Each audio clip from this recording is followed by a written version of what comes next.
All right, here's some tips for you who commute to school. And commuting to school is a great way to save money. You don't have to pay for room and board and at college. And however, you are going to have to prepare for some different challenges to deal with if you're going to commute to school. And this is whether you are commuting to a 4-year school or a 2-year school or a community school. And the first challenge you're going to have to deal with is finding parking on a daily basis. And I cannot express to you how challenging this is going to be for you. I have yet to go to a college or find any college that had ample parking for all their students.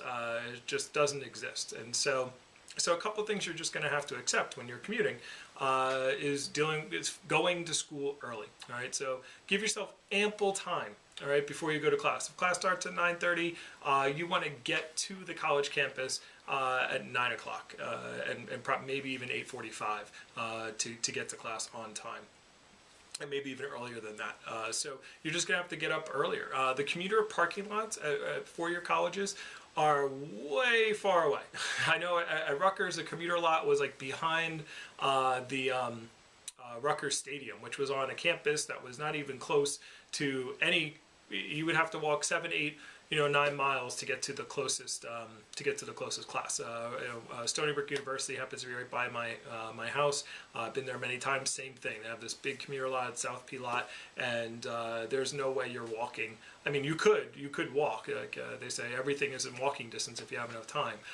But you literally have to take a bus from the commuter lot to where the classes are, because they're all the way on the other side of the campus. So the point being is, you're going to need extra time. You're going to need time to find a parking spot. You're going to have to need time to wait for the bus to come to pick you up. Sometimes they're right on time, sometimes they're not, and get to class. And then you have to get off the bus and walk to wherever your class is. So you're going to need extra time. So if you have an 8:10 class or 8 o'clock class, you're going to have to wake up at like 5:30, 6 o'clock in the morning on those days just to get you super duper prepared for this. So that's just how it goes. So now, in order for you to get to class on time, that's what time you're going to have to wake up, because you're going to have to get dressed. Even if you sleep in your clothes, right? You have traffic getting to school on time. Then you have to find a parking spot. Then you have to get on the bus and get to your classes. So just be prepared for that. So now some of you might be like, I ain't getting up that early. I'll just take I'll take a second period. I'll take 9:30 class.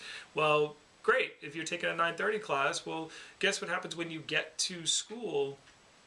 And look for parking. Yeah, all the parking spots are taken up by the people who got there at 8 o'clock, who are taking the 8 o'clock class. So you have a similar problem, and you have to park even further away from the bus stop, and you have to spend more time finding parking in the first place. So a lot of extra, you're going to park in Guam. It's just kind of how it goes. So just be prepared for that. It's just a fact of life. Now, some schools have like metered parking that are certain spots in certain places at your school. Don't park there. Don't try to cut the corner. You might, if you can drive past there and find a spot, odds are it's not going to be open unless you're getting there really, really early, which I'm going to talk about in a minute. But odds are you're not. Don't try to skimp on the money, because the quarters or whatever you have to do to pay to be at that spot. If you park at a metered spot or a metered parking, be sure to pay an extra 50 cents or whatever it is to make sure that you don't get a parking ticket, because colleges love parking tickets. I'm going to talk about that in a little bit. And they check. They know. Colleges know that the parking people at college know when classes end. So they go like 5 minutes before class ends, and they try to catch anyone who so they can get some parking money from you. So they know. So just be careful as far as meter parking. You can, and they're usually closer, but it's kind of hard to find those spots. You got to be really lucky. You're better off playing the lotto, unless you go really super early, and don't mess with the parking tickets, which we'll talk about in a minute. So now here's the thing: if you're an early riser, great. You're gonna be great for college. If you wake up early naturally, or you're good with waking up early, and you like that in high school, you're going to be fine if you're commuting, because it actually is good, because you get up early. Now, what you'll also learn as a commuter is you want to block your classes on you want to have it's better to have 2 days or 3 days of full classes and then to do like a couple of classes 4 days or 5 days a week. And so so that way when you go there in the morning, you want to try to block your class. You don't want to try to have a big block in between of nothing. Now, your schedules are schedules, and you have to kind of do your best, but you want to try to set it up so you can get there at 8 o'clock in the morning. Well, your class starts at 8 o'clock in the morning, so you can get there at 6:30, 7 o'clock, and then you can park, and you'll have that parking spot for the whole day. And because if you get there early enough, you can get some good parking, and that's really the key. So you get there early, you prepare, you get yourself, maybe you go to class early, or you sit in your car and you listen to the radio and you do some study. Maybe you take a half hour, maybe you make sure that you're at your school a half hour early so you can get parking, and then you sit in your car and you study for a half hour to 45 minutes every morning before you go to class. So you're up anyway. It's better than trying to once you're done with school. A lot of times if you're taking like an 8:10 and then a 9:30 class and then an 11 o'clock class, 11:30 class, or 11:10 class, or something like that, or 10, was it 10:50? I think is it's usually about an hour 20 minutes for class time. So a 10:50 class. If you're taking first, second, third period, fourth period, fifth period, or you're taking 3 or 4 classes in a day, when you go home, you're kind of tired. Like if you're not going to a job or a club or you've got something else you're doing, you're kind of tired, and studying is, maybe you want to study late at night, but if you set yourself up to studying a half hour to an hour in the morning right before class, definitely you get a good spot and clears your day out.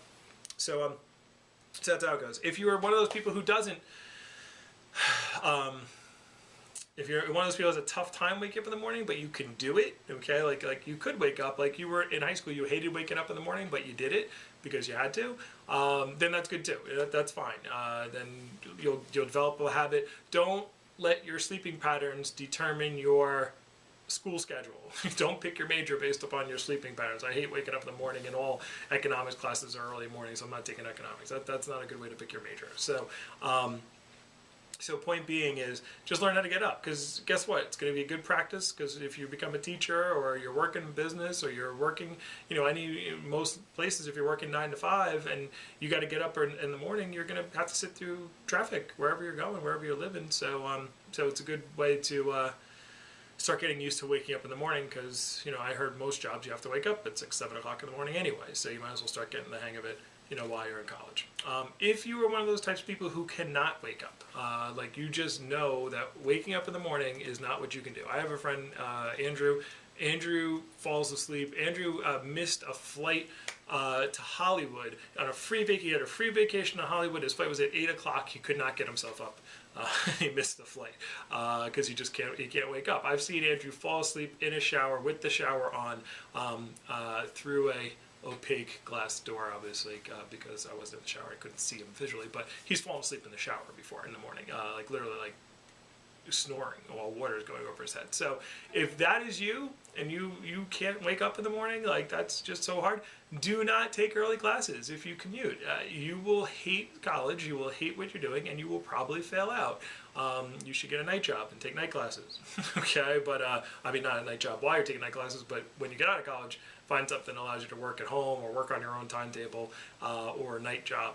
But yeah, if you can't wake up, don't take morning classes, because it'll just be a fight every single day, and you'll end up not going to class more than class just because you have to wake up so early, and you'll hate looking for a place to park, and you'll hate all that other stuff. Right? So some other tips for commuters, some cool stuff that'll help. Dress appropriately before you leave for school. When I say appropriately, I mean dress comfortably. Now you don't have to look like a schlub, but ladies, you don't need super high heels to go to college. Class. Especially if you're commuting, you're talking about you're already going to do a lot of walking. So wear comfy shoes. Wear comfortable shoes. Check the weather before you leave. All right, so check the forecast. Most people on their phones now, it gives you the forecast for the day, so you can just kind of look at your phone. But check the forecast for the entire day, because it might be freezing in the morning when you wake up, but it might be hot, or really hot, 1 or 2 o'clock in the afternoon when you're at class or in between classes, and now you're walking around with this big frumpy coat, walking around. You don't want to take the bus and go back to your car just to drop your coat off. Or vice versa. You might be freezing all day when it was warm in the morning, and so just make sure you check. Also, you want to check and see if it's going to rain that day. Here's a real simple tip, so you don't have to check if you don't like checking for weather. take an umbrella and stick it in your trunk of your car. Just have an umbrella in your trunk of your car at all times, just in case it rains throughout the day, or it's going to rain and you just have the umbrella there. If you're one of they're like for my boys out there, get one of those big giant golf umbrellas, right, and stick that in the trunk of your car and just have a big umbrella, because if it's raining, you might want to help a young lady out and make sure she can stay dry, and you can strike up a conversation as you walk. So nice way to meet someone. So some other tips here: bring snacks, bring something to eat with you to school. Campus food is much more expensive than buying things at like the supermarket, especially drinks. Just getting a bottle of water or or a soda or something every day, becomes very expensive. Just getting snacks, or you go and you're like, oh man, I'm hungry in between class. It's $1, it's $2 for a candy bar at a school, where you can get a pack of them, for something like that. When you're at the supermarket, same thing with water. They charge you a lot of water. You can get a case of water and just bring some water with you, or just get a Brita filter and fill up some water before you go to school every morning. That's something you could do. Also, keeping extra clothes in your car. Good thing. Get a duffel bag, keep it in your car. You never know when you might spill something on yourself. You never know when you're gonna tear something. You tear your pants. You get a run in your stockings if you're a lady. Anything like that. You want to have an extra pair of clothes in your car. You will the one time your pants split or you spill something on yourself, you'll thank me for making this video for you. So just take some clothes, put it in your trunk of your car. You just have some clothes that you have. You might want to even make them like workout clothes, because a lot of times if you're commuting, you might have friends that are at campus who want to go to the gym afterwards, or especially in the springtime, a lot of students like to play frisbee or play football or hang out outside, and you don't want to have to go all the way home to change, to work out or to play something. So you just go to your car and you get your stuff and you're right there. So another tip as far as being a commuter is to make sure that you like your school's Facebook page and their Twitter page, and if they have little clubs and things inside there, like the social activities, campus career services, campus services, or all that kind of stuff. Like all that stuff, right? So that way you get updates. Sign up for the school events emails or updates or emails, so you get them. You might not want to go, but it's kind of cool. If somebody comes to your school and you might want to see them. You see a comedian. Like, remember, just because you're a commuter doesn't mean you're not a part of the school. You still pay the fees for the school. You pay for all the services. You pay for all that stuff. So take advantage of it and make sure you know what's going on. So this way if there's a concert, or if there's a career fair, or the school, if there's a performance at the arts building or something like that, you want to know what's going on so you can be a part of the school. Again, like I said, just because you're a commuter doesn't mean that you're not a part of the school. So also you get free use of the gyms, the library, the computer labs, learning and tutoring centers, the career center. Don't forget all that stuff. That's all for you too. And so you pay the money for it. So don't just go to class and come home. Like all that stuff and things that are going on. Make sure that don't make your college life, because you're not living on campus, it'll keep you as a part of the college life. So don't miss anything. So there's just some tips for the commuters, and I hope these help you out. Parking. Where's the